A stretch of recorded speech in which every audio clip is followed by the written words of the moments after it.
Hi everyone, I'm Melissa, the founder of ProudDogMom.com, and I am here with Rachel Fusaro. I am so excited to have you here. A couple weeks ago, I had polled my audience and I said, what do you want to see more of on the blog? And so many people came back saying they are interested in fostering, and I watch you on YouTube. I know that your tagline is "You're saving all the damn dogs." I love it so much. So naturally, you are the person to talk to about this topic. So happy to be here. Thank you. Yeah. So my first question is, how long have you been fostering for? And within that time frame, how many dogs would you say you've actually fostered? So I have actually been fostering most of my life because I was fostering with my family when I was a kid, and they would bring in foster cats and foster dogs occasionally, but I didn't really get into it.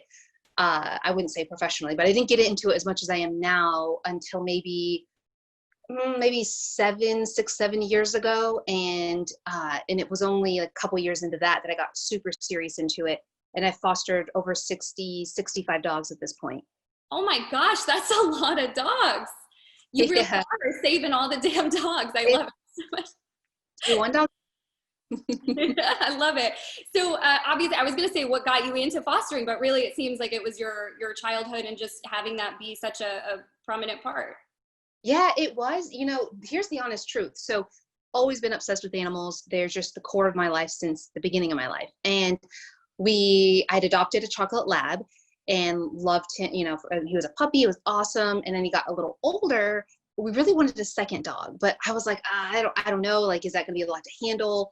And one of my friends was like, well, why don't you try fostering again? Like you did it when you were younger, and it's a good way to test and see how a second dog would do in your home. And I was already spending my time volunteering in shelters and rescues. I don't know why I didn't think of that on my own. It just wasn't something I thought about. So we reached out to, we were in Austin at the time, reached out to the German Shepherd Rescue Group. And I was like, hey, I'd like to foster and help out. I really like German Shepherds. And they're like, oh, cool. We have 2 puppies. Can you take them? I'm like, okay. So we brought them in and we rehabbed them. They were just abandoned. And that's what got me hooked. I mean, from then on, I didn't stop fostering for, I think, 2 years straight without a break. It was crazy. Wow. So, okay. So put yourself back into those shoes so many years ago, and you have somebody who is interested in fostering, but they don't exactly know where to start. What would you suggest? Do they have to sign up for some sort of fostering program? And if so, are there any requirements or background that you kind of need in order to foster? Yeah, that's a good question. I'm asked this a lot. And what I've found is it does vary city by city, state by state. Uh, Fortunately, I've recently moved to the Pacific Northwest, but I have been living for 12 plus years in Austin, Texas. So it's super pet friendly, super rescue friendly. So I had a lot of really good resources, but it's really simple. The ways that you can get involved in fostering is just reaching out to a local rescue group, a shelter, humane society, pounds, things like that. And you can just reach out. A lot of times they'll have on their website, we have fostering programs. It's under the volunteer section most of the time. What I typically did was go and find whoever that coordinator was, the volunteer coordinator, and would reach out and say, hey, I am interested in fostering, or I want to foster with your group or your organization.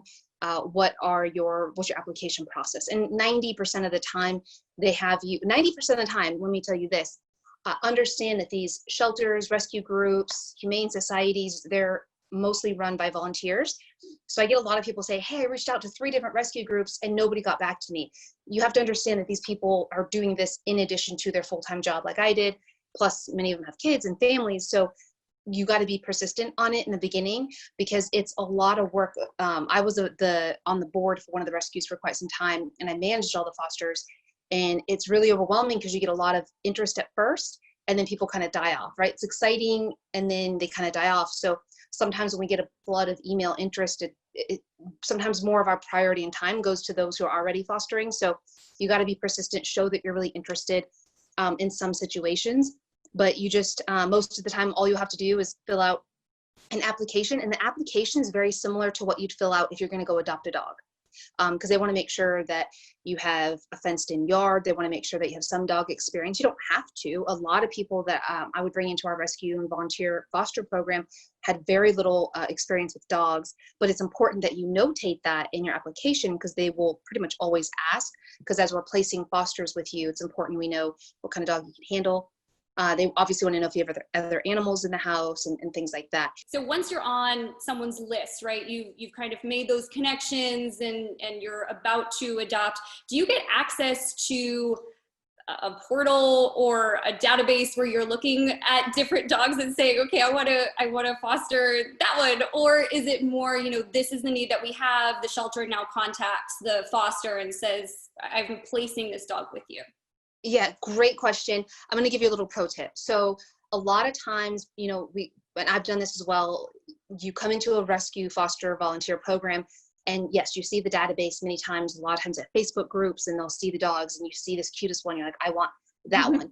Best pro tip for you, because I've been on both ends, is in the very beginning, if possible, be very open to just take whatever the need is, almost prove yourself a little bit. And I'm not saying rescue groups are difficult to work with, but again, being empathetic to what they have to manage and people coming in and out and falling out on commitments, it can be really tough. And there's a lot of passion fatigue.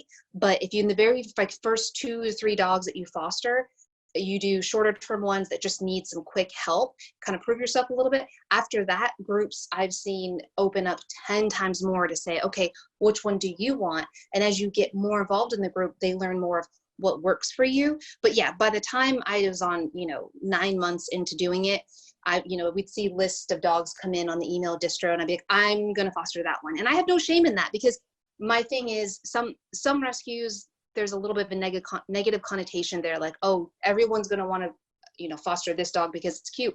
But how I think of it is, I don't care. Like, I want people, whatever's going to motivate regular people in the community to go foster. If they really just want to foster the floofy little puppies, I don't care, because that's going to get them in the system. And even doodles now, I volunteer with a doodle group. That's how I got my dude.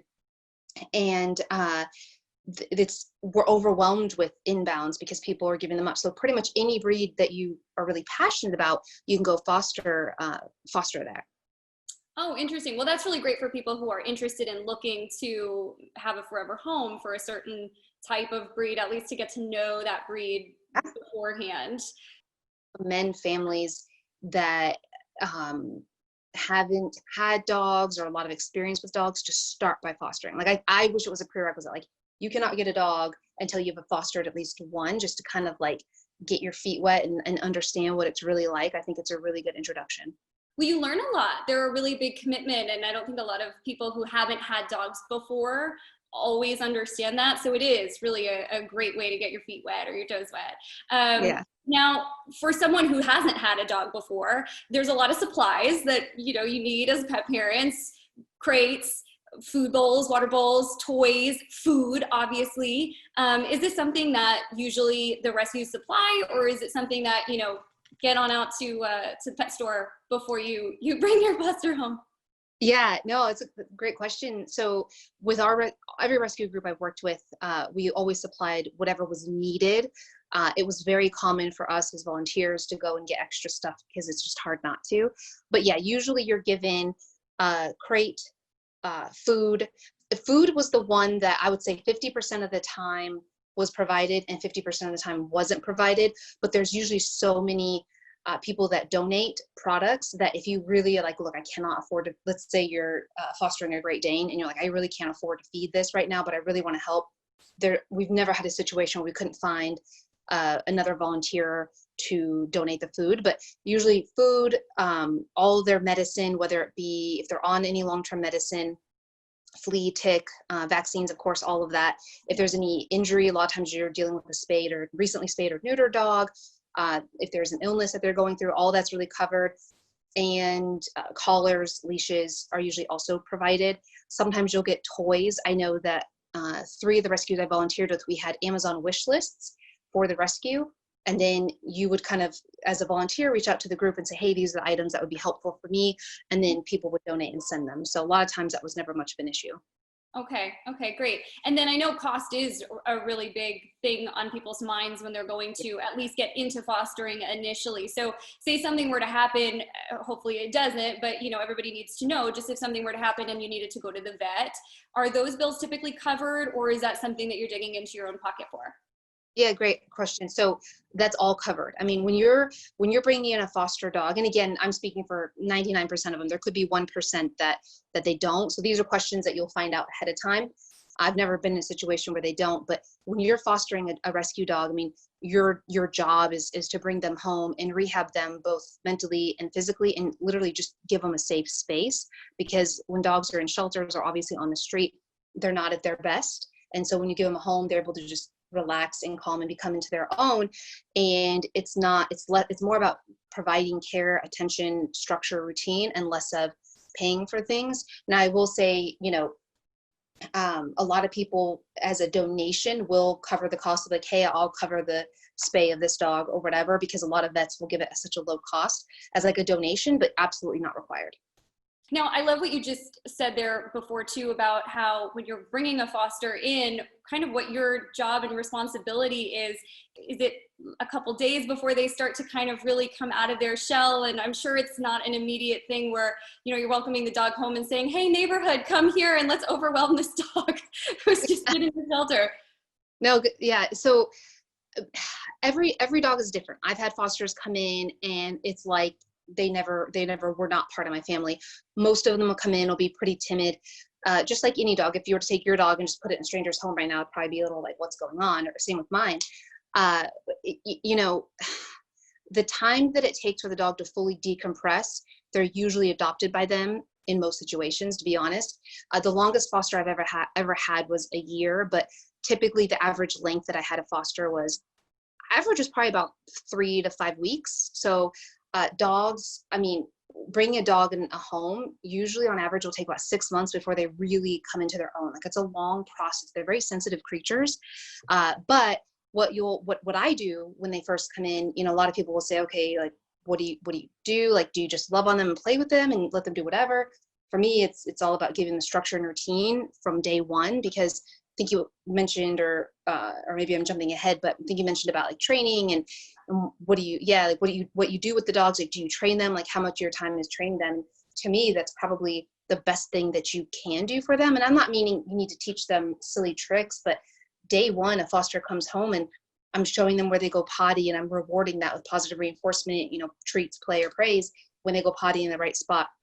I'm showing them where mealtime is. When I feed them meals, I'm working with them on basic sits and downs, because what that's doing is that's building that bond right away and giving the structure that most of them never had or severely lacking, and it builds their confidence. And the biggest reason I did that was because a dog's best chance of not being returned once they're adopted from you to a forever family is if they have some basic manners.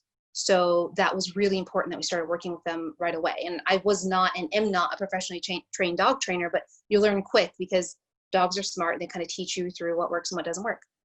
Well, I mean, just looking at your videos, if you've ever been on Rachel's channel, you just will know automatically that you have a very good way of working with your dogs. They're very well Yeah. behaved and mannered dogs, very wonderful. So I can tell how much work you put in with them. Is it something that, you know, you have your foster, you have them for a limited amount of time? And actually, I didn't realize that you could have them for up to a year in some cases.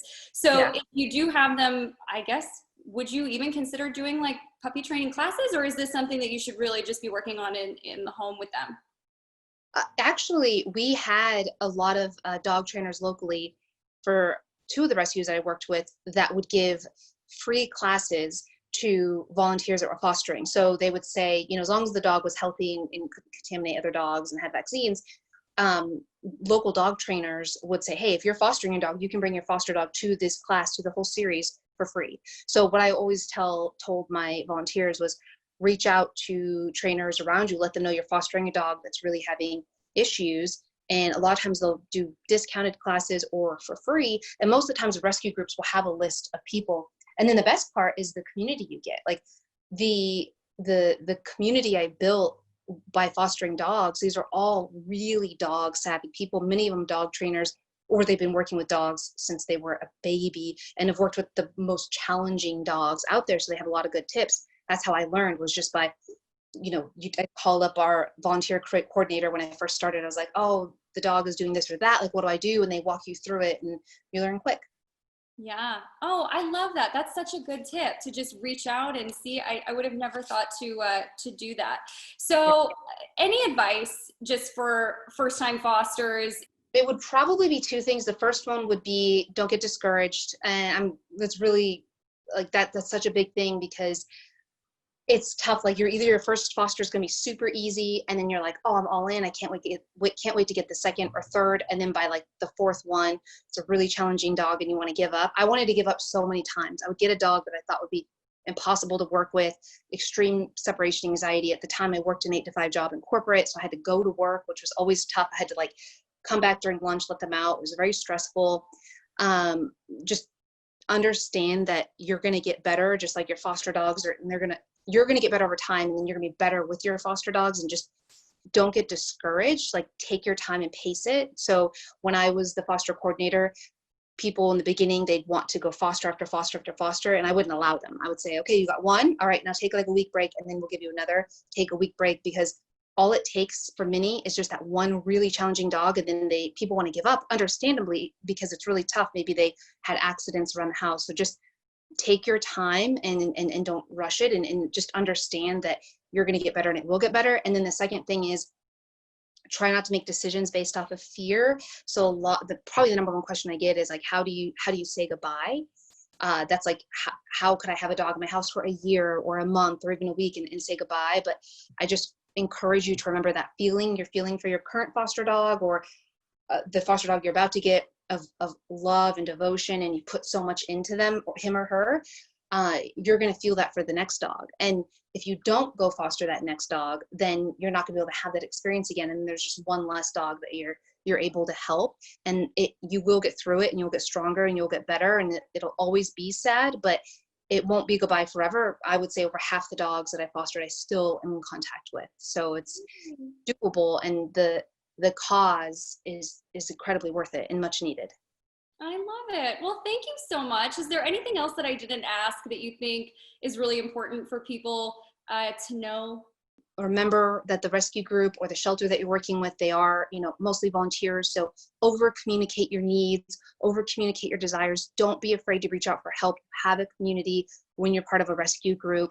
You're not in this alone. Even reach out to me. I tell people, if you're fostering a dog, I will FaceTime you one-on-one to help however I can, because it can be very lonely if you don't have a strong community. And where can people find you? You can find me, the easiest way would just be my website, rachelfusaro.com. But it's very easy. I'm at Rachel Fusaro on every social media platform. And YouTube, you just hit over 100,000 subscribers. Yeah. Yay! Congratulations. Thank you so much. Thank you very much. It's definitely a passion project, and I'm very thankful for what it's turned into. Yeah. Well, thank you so much for being with us today, and we'll chat again. Thanks. Bye, guys.